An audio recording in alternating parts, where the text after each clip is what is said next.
사람들이 숨을 쉰다고 다 살아있는 건 아닙니다. 마지못해 사는 사람도 있고 억울하게 사는 사람들이 있고 의미와 가치 없이 사는 사람도 많이 있습니다. 다른 말로 얘기하면은 우리의 삶에 향기가 없으면은 죽은 사람이나 마찬가지라는 거죠. 꽃을 보면요, 요즘에는 진짜 꽃보다 가짜 조화가 더 비싸다고 그러는데 저는 싸야 되는데 더 비싸대요. 근데 조화하고 진짜 꽃하고 차이는, 조화는 생명력이 없어서 아무리 비싸고 화려해도 벌과 나비가 찾아오지 않습니다. 근데 아무리 보잘것없는 꽃이라도 생하면은, 진짜 꽃이면은 벌과 나비가 찾아온다라는 거죠. 그 차이가 뭡니까? 생명력이죠. 우리 예수 믿는 사람들은요, 그냥 다른 사람들하고 살아가는 삶이 똑같지 않습니다. 우리는 살아 있어야 돼요. 영적인 생명력이 있어야지. 영적인 생명력이 없으면은 우리는 영적으로 죽은 사람입니다. 오늘 성경에 보면은 사도 바울은 빌립보 교회를 아주 극찬을 합니다. 빌립보 교회를 극찬을 하면서 빌립보 교회의 모든 헌신과 봉사와 섬김이 오늘 18절에 보니까는 이는 받으실 만한 향기로운 제물이요, 이렇게 말씀하고 있습니다. 빌립보 교회는 대단한 교회입니다. 빌립보 교회는요, 사도 바울이 2차 선교 여행 때에, 저기 제가 그때 당시 지도를 보여드리고 있는데 아시아에서만 복음을 전하려고 그랬는데, 저 지도에 보면 에베소라고 그러는데 거기에서 조금 더 올라가면은 드로아라고 하는 그 터키에서 이제 유럽을 바라보는 그 항구인데, 거기서 밤에 잠이 안 와서 서성거리고 있는데 환상 중에 저 유럽 사람이 강 건너가면 유럽인데 마게도냐에서 건너와 우리를 도우라. 그래서 사도 바울이 너무나 생생한 것이기 때문에 성령의 음성으로 듣고 배를 준비해서 건너가죠. 그래서 그 유럽에 교회가 처음으로 생겼는데 그게 빌립보 교회입니다. 빌립보 교회인데, 빌립보 교회는 얼마나 훌륭했는지, 그때 당시 바울이 가는 곳곳마다 전도하기가 좀 쉬웠던 것은요, 바울은 헬라어에 능통했기 때문에 다 헬라 문화권에 있습니다. 그리고 로마가 길을 잘 닦아놔가지고 이렇게 큰 도시에 찾아가기가 너무 쉬웠습니다.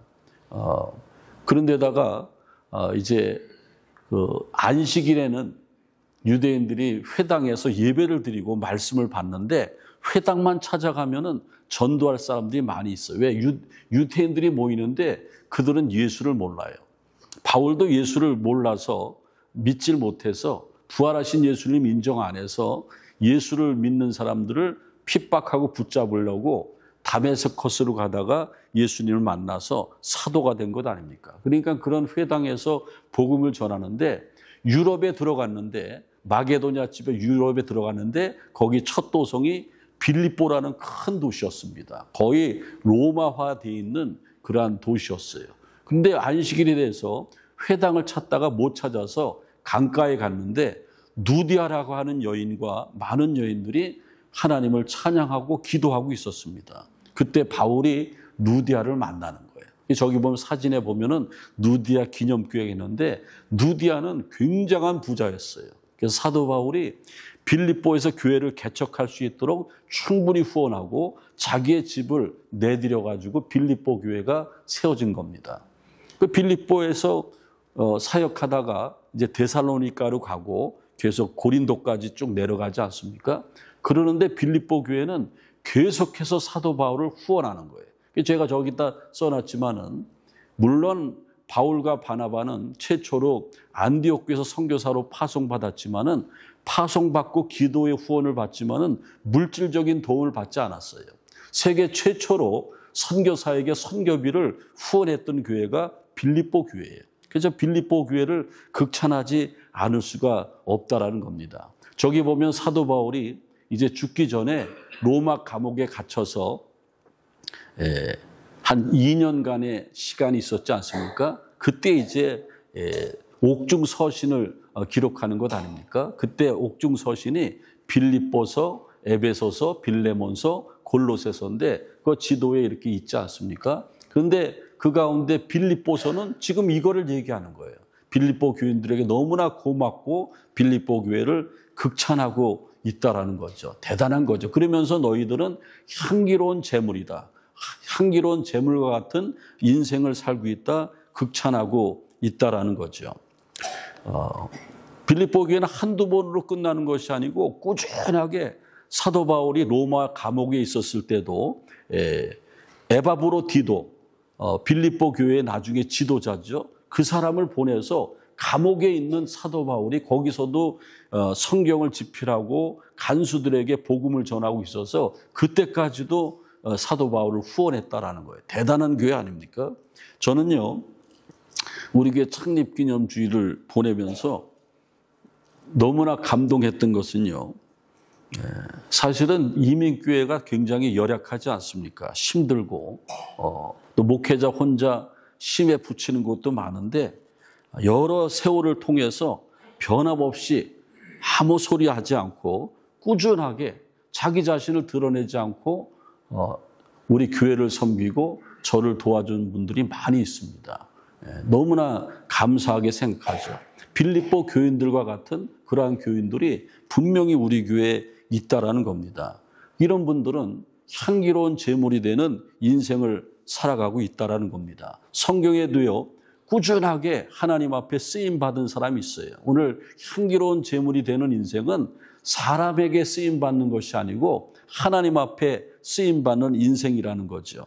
갈렙과 같은 사람은 85세가 돼서 이제 노인의 나이인데도 지치지 않고 하나님 앞에 열정을 가지고 쓰임을 받았습니다. 모세는요, 80살에 부름을 받아가지고 80부터 120살까지 하나님 앞에 쓰임을 받았는데 이스라엘 백성들을 광야에서 인도하지 않습니까? 다윗도 80까지 쓰임을 받았고 여호수아도 110살까지 쓰임을 받았습니다. 이 쓰임을 받는다라는 것이 굉장히 중요하죠. 그러면 여러분들, 우리가 향기로운 제물이 되는 인생을 살아가야 되는데 향기로운 제물이 되는 인생이 무엇인가? 오늘 본 말씀을 통해서 깨닫게 되는 것은 주는 인생이에요. 주는 것. 그래서 제가 저기 써놨지만은 사도행전 20장 35절에 보면은 주는 것이 받는 것보다 복되다 그랬습니다. 잘 줄 때에 그것이 복이라는 겁니다. 저기 제가 오늘 본문의 말씀 16절 말씀을 써놨는데 사도 바울이 빌립보를 떠나서 데살로니가 교회를 개척했는데 데살로니가 교회는 굉장히 짧게 있었습니다. 3주 동안 사역하는데 거기에 많은 어려움이 있었습니다. 거기서도 빌립보 교회에서 선교비를 보내줬는데 한 번 보내준 것이 아니고 2번이나 보내줬다고 성경에 기록하고 있습니다. 대단한 것 아닙니까? 우리 교회도 각 선교회가 조직이 됐는데 1년에 한두 차례씩 선교회 회원들이 회비 걷어서 그 가운데 선교사님들한테 보내지 않습니까? 그런 거에 비하면은 빌립보 교회는 대단한 교회예요. 그들이 풍성해서 그랬습니까? 옛날에는 풍성하지 않았어요. 그리고 처음에 예수 믿는 사람들은 핍박이 많았습니다. 그럼에도 불구하고 끊임없이 줬다라는 겁니다. 줄 때에 사도 바울의 그 선교 사역이 굳건해졌다라는 거죠. 예수 잘 믿는 사람, 마지막 때에 하늘나라에 가면은 누가 예수를 잘 믿었다고 하는가? 잘 섬겼던 사람이죠. 잘 준 사람이에요. 그래서 어떤 사람은 그래요. 어떻게 교회 다니게 됐냐? 아무개를 지목하면서 저분이 지극정성으로 나를 섬겨주고 그러는데 내가 감동 안 할 수가 없다. 그래서 저는 하나님을 믿지 못했는데 나를 섬겨준 그분을 보면서 내가 하나님을 만나게 됐다 그랬습니다. 여러분들이 그런 향기로운 제물이 되는 인생이 되시기를 주님의 이름으로 축원을 드립니다. 저기 보면은요, 우리 한국을 조선 만렵에 선교했던 미국의 언더우드 아펜젤라 사진을 제가 이렇게 보여드리고 있는데 1885년 4월 5일에 일본에서 이제 배를 타고 인천 제물포항에 들어와서 복음의 씨를 내렸습니다. 장로교회 언더우드 목사님, 감리교회 아펜젤라 목사님. 그때 당시 1885년도에는 비행기를 타고 올 수가 없어서 미국 본토에서 배를 타고 일본에 와서 일본에서 한국말도 배우고 조선의 사정을 보고 있다가 온 겁니다. 저들이 와서 뭘 했습니까? 다 줬어요. 예? 그때는 미국도 뭐 잘 사는 나라는 아니었죠. 그때 다 어려웠죠. 그렇지만 미국의 신앙이 얼마나 뜨거운지 몰라요. D.L. 무디의 그 복음 전도의 열정이 막 젊은 대학생들이 세계 선교사로 헌신하게 만들었어요. 그때에 헌신했던 사람이 언더우드 아펜젤라죠. 그리고 기도하다가 동양의 척박한 나라 조선을 택해서 온 거예요. 저분들이 와서 자기의 생명까지 줬어요. 아펜젤라 목사님은 호남 쪽에 전도하러 가려다가 목선을 타고 군산 앞바다에서 배가 전복되는 바람에 순교당합니다. 그때 아펜젤라 목사님은 44살이었는데 살아날 수 있었는데 이화여학당의 학생이 물에 빠지는데 그를 건져주고 대신 죽었어요. 그러니까 우리 조선의 한국의 선교 역사를 보면 대단한 거예요. 저기 보면은 세문안교회 사진을 제가 이렇게 걸어놨는데 한국의 장로교회 최초의 교회죠. 서울 종로에 있는 세문안교회. 지금은 엄청난 교회로 이렇게 멋지게 전놨는데 저게 언더우드 목사님이 개척한 교회죠. 그리고 아펜젤라 목사님은 그 옛날에 문화방송이 있던데 그 정동에 그 정동 제1감리교회, 그 이승만 박사도 다녔던 교회죠. 그 교회 개척했어요. 그리고 세브란스 병원도 지어줬고요.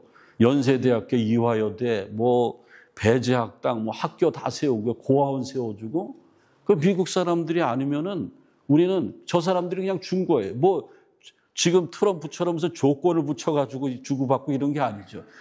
그냥 주는 거예요. 그냥 주는 거예요. 저는 어려서 영어를 일찍이 배웠어요. 미국 올 줄 알았으면 더 빨리 배워야 되는데 제가 고향이 강원도 춘천인데 거기 캠페지라고 미군 부대가 있었는데 어려서 이렇게 보면 캠페지에 미군 트럭들이 막 왔다 갔다 하는데 그 미군들이 초콜릿을 잘 줘요. 그때 제가 처음으로 영어를 배웠던 게 Hey, chocolate give me. 그때 제가 근데 그때부터 미국은 좋은 나라구나.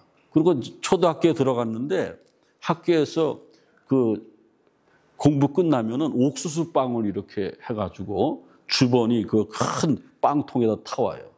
그래서 거기에 이제 선생님이 얘기하는데 이거는 미국이라는 큰 나라가 우리나라에다 원조한 건데 너희들 빵 못 먹어봤으면 먹어라. 그러면 아주 이제 공부 끝나고 올 때 빵이 뜨끈뜨끈해요. 그럼 이렇게 큰데 저만 먹기 애들은 다 저만 먹는데 저는 그때 주일학교 다녔으니까 기도하고 주님께서 주시는 생각 이놈아 너만 먹지 말고 반은 뚝 잘라서 엄마 갖다 줘라. 그래서 제가 항상 반을 뚝 잘라서 엄마를 갖다 줬어요. 제가 주는 것에 대해서 말씀드리는데 여러분들 향기로운 복된 인생이 되기로 합니까? 줘야 됩니다. 조건 없이 줘야 돼요. 주면서 뭐를 기대하면 안 돼요. 마태복음 6장 3, 4절에 보면은 예수님께서 오른손이 하는 것을 왼손이 모르게 하라. 어떤 분들은 교인들끼리 누가 아프면 막 국 끓여다 주면서 저한테 꼭 얘기해. 목사님 제가 누구한테 국 끓여다 줬어요. 그 하늘에 상이 없는 거예요, 그거는. 예? 이미 하나님이 다 알고 계시는데 말할 필요가 없어요. 오른손이 하는 것, 왼손이 모르게 하라. 그런 거예요. 그 다음에 여러분들 향기로운 제물이 되는 복된 인생이 어떤 인생이냐면은 하나님을 기쁘시게 하는 인생입니다. 하나님을 기쁘시게 하는 인생. 그래서 오늘 18절에 보면은 이는 받으실 만한 향기로운 제물이요 하나님을 기쁘시게 한 것이라 이렇게 말하고 있습니다.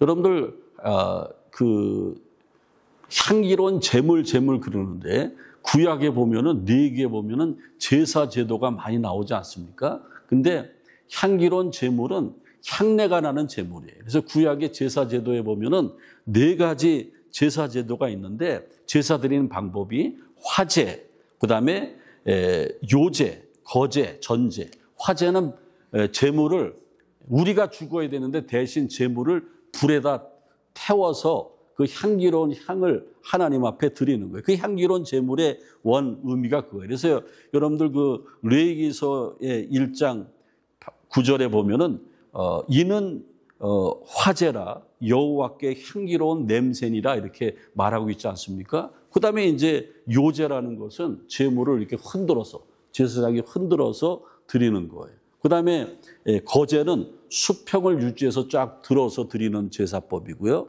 그다음에 전제는 피를 제단에다 콕 붓는 거예요. 그게 이제 제사 제도인데 그 가운데 향기로운 제물은 저렇게 태워서 드리는 겁니다. 저기 보면은 제사장 옆에 잡족들이 사람이 죽어야 되는데 대신 양을 잡죠. 그래서 제사장한테 옵니다. 너 왜 왔냐? 내가 몰래 내 안에 몰래 바람을 피웠습니다. 너 그거 율법으로 죽을 죄인데, 그래서 제가 제물을 가져왔습니다. 그러면 제사장이 뭐라고 그러냐면은 네가 죽어야 되는데 여 양이 죽는다. 죽는 거 잘 봐라. 그러면서 그 죄를 용서하기 위해서 직접 그 잡족들이 양을 빡 찌릅니다. 피가 빡 튀죠. 그래서 껍데기를 벗기고 각을 다 떠가지고 저다 태우는 거예요. 그 향기로운 향기가 올라가는 거예요. 그러면서 죄가 용서되는 그게 향기로운 제물이에요. 그러니까 하나님 앞에 적극적으로 헌신하는 사람을 향기로운 제물이라고 이렇게 말씀드릴 수 있습니다. 사람이 임종 전에 후회하는 세 가지가 있는데 많이 베풀지 못한 거 후회합니다. 대부분. 내가 너무 인색하게 살았다. 동생들도 못 도와주고 또 주변 사람들에게도 내가 많이 베풀 수 있는 게 넉넉했는데 못 베풀었다. 여러분들 우리가 얘기하는 게 뭐라고 그러십니까? 죽기 전에 다 쓰고 죽으라고 그러지 않습니까? 큰일 났어요. 이거 다 쓰려면. 지금부터 밤잠 안 자고 다 써도 다 못 쓰는 거예요. 근데 다 후회하는 게 베풀지 못해서 후회하는 거예요. 베푸셔야 돼요.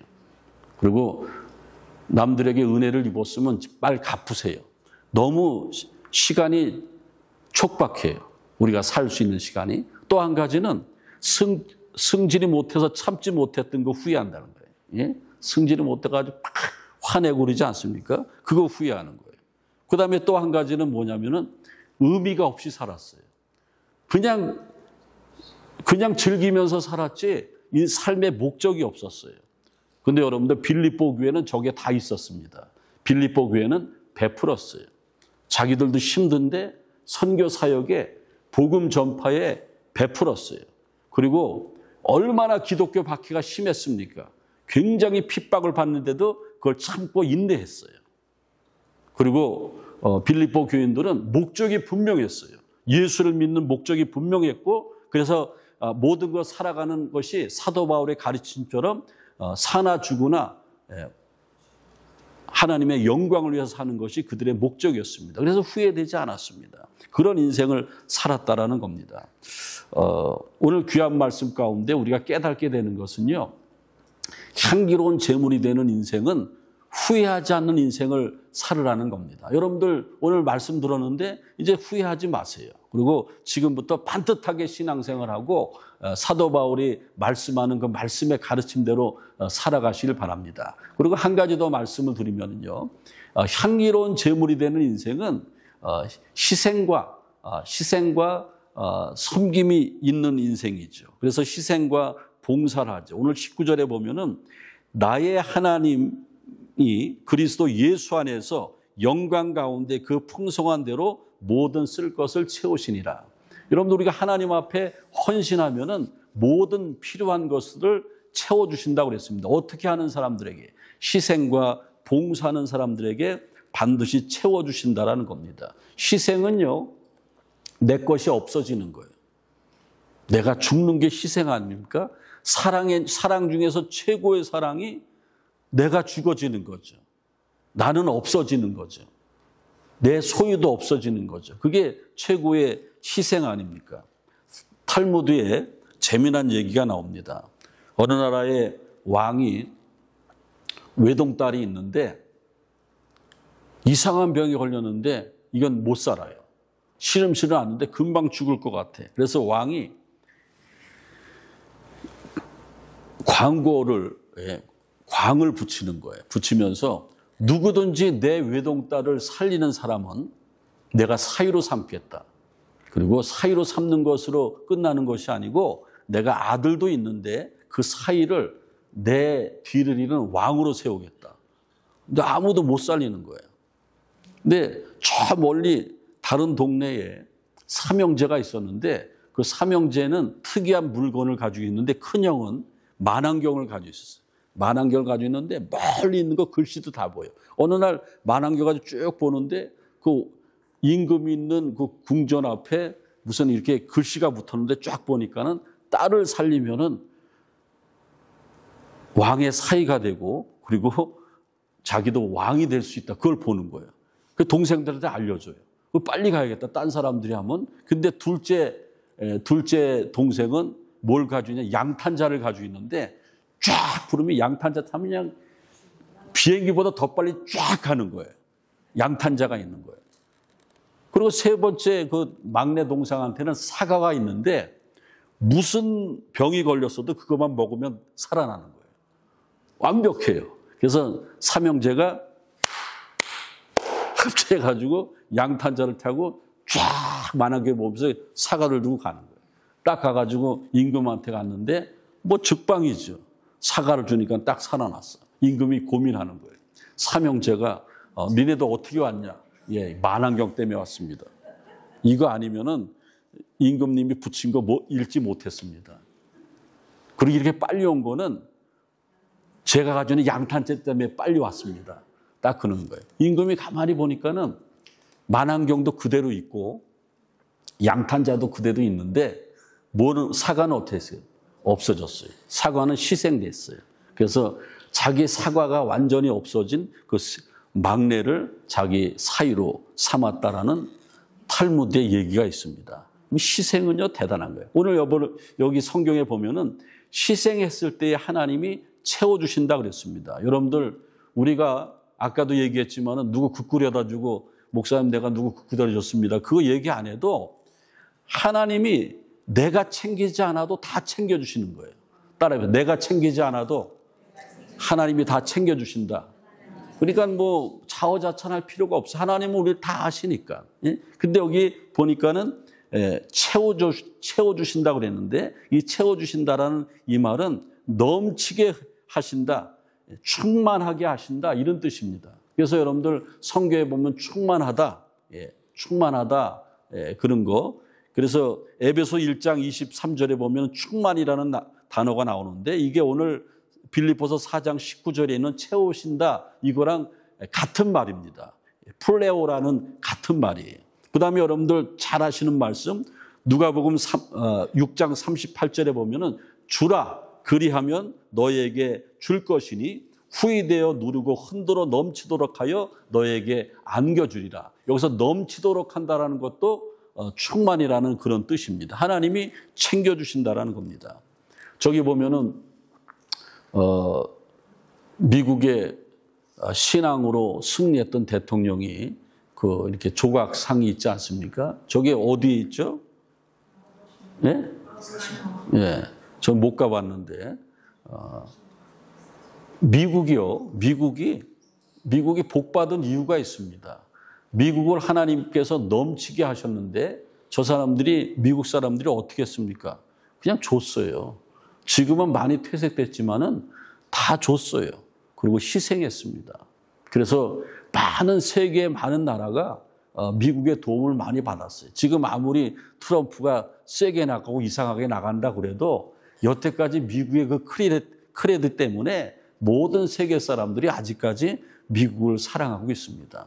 저는 이 미국에 와서 목회하는 게 얼마나 감사한지 모르겠어요. 왜냐하면은 미국에 와서 목회 안 했으면은 초콜릿 기쁨이 그때 제가 받았던 그러한 감흥과 그런 것을 느끼지 못했을 텐데 이런 나라에 와서 또 여러분들 이민 와서 살아가는데 얼마나 어렵습니까? 한국 사람들하고 함께 목회하는 것이 얼마나 감사한지 모릅니다. 오늘 말씀을 마치면서 그런데 중요한 게 뭐냐면은 향기로운 제물이 되는 인생입니다. 빌립보 교인들처럼 우리 교회가 모든 성도들이 꾸준한 신앙으로 헌신하고 주기를 원하고 그래서 하나님 앞에 향기로운 제물이 되는 인생이 됨으로 말미암아 여러분들이 이 땅에 살아갈 때도 풍성하지만은 하늘나라 가서도 풍성한 은혜와 축복을 받는 저와 여러분들이 되시기를 주님의 이름으로 축원을 드립니다.